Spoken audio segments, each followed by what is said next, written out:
So if you've eagerly been awaiting for Loki's Season 1 director Kate Herron to speak up about what exactly was the idea of that giant cliffhanger ending and what might even come next, and explaining that twist ending that nobody saw coming, she did exactly that in a recent interview with The Hollywood Reporter. So let's talk about that and exactly how big this ending is and what is happening with the TVA. Oh yes, the ending, where everything we thought we knew as reality turned out to be a faked, predetermined reality.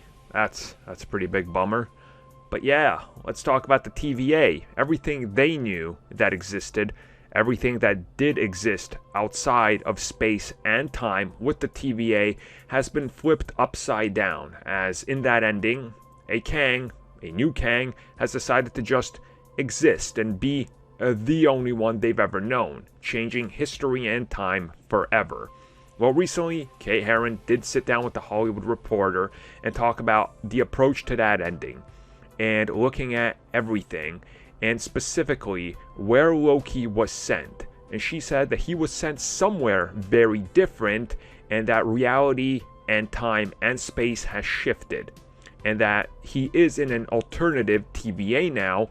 But beyond that, she can't talk about how exactly that is important to everything else that's going on, because quite obviously that is going to be a spoiler if she gets into that. She did explain that the ending, though, is set up from a sort of unknown factor from everybody that's involved with it. And she goes into Sylvie specifically sending him to the TVA. She believes she just sent him to the normal TVA, right back to where they came from. She is not aware that Kang has already made his move after Kang had died. So to her, she still thinks she sent Loki to the normal timeline, exactly where they left from, but she's not aware of where he is and how much has happened now outside of normal time and space, outside of the end of time where she's at.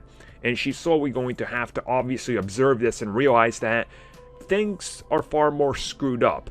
She says that it's unfortunate that he was sent somewhere different, but in reality, things that they're setting up for Season 2 will go deeper into this, and everything else that involves Kang will factor into this.